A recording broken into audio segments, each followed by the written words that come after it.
හැෂ්කින් ඒ කියන්නේ උඩිපිට මිස් වගේ වෙද්දී අපේ නෑදෑ හිමිතුරන් සමග පොළව යට මිහිදන්ව සිටිනු ඇය අප බොහෝ වෙහෙස මහන්සි වී ගොඩ නගාගත් අපගේ නිවෙස්වල ආගන්තුකයන් ජීවත් වනු ඇත අද අප සතුව ඇති සියල්ල ඔවුන් සතු වනු ඇත අද අප සතුව ඇති සියල්ල ඔවුන් සතු ඇත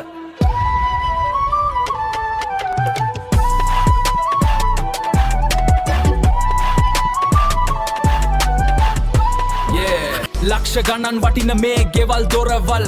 අපි නැතිදාට අයිති වෙයි නුදුටු අයට ෆෝචූනර් එකේ යතුරත් අතේ තියේවි ඒත් උන් දන්නේ නැ කවුද මේවා ගත්තේ කියලා අපේ නම් ගම් මැකියයි දූවිලි අස්සේ නූපන් උන් ඇවිත් මේ සිංහාසනේ වාඩි වෙයි අපිව මතක ඇති තව අවුරුදු කීපයක්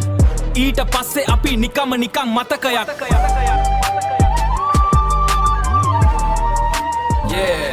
කෝටි ගණන් හීන දැක්ක දවස ගානේ දුවපු අපි අවසානයේ ඉතුරු වෙන්නේ පොත් රාක් එක පින්තූරයක් විතරයි අපේ නම් අපේ කතා සේරම අමතක වෙලා යයි කාලෙකින් ජීවත් වුණාද නැද්ද කියලා මතකයක්වත් නැති වෙයි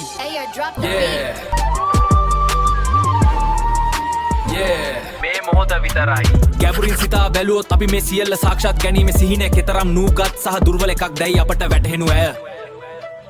මතක ඇතුව ජීවත් වෙන්නත් මේ ගෙවෙන මොහොත විඳින්නත් ආදරණීයන් සමග සුන්දර මතක ගොඩ නගා ගන්නත් ජීවිතයේ සෑම මිනිත්තුවක්ම මිල කළ නොහැකි බවත් කිසි විටකත් නැවත සිදු නොවනු බවත් මතක තබාගෙන ජීවත් වන්නත්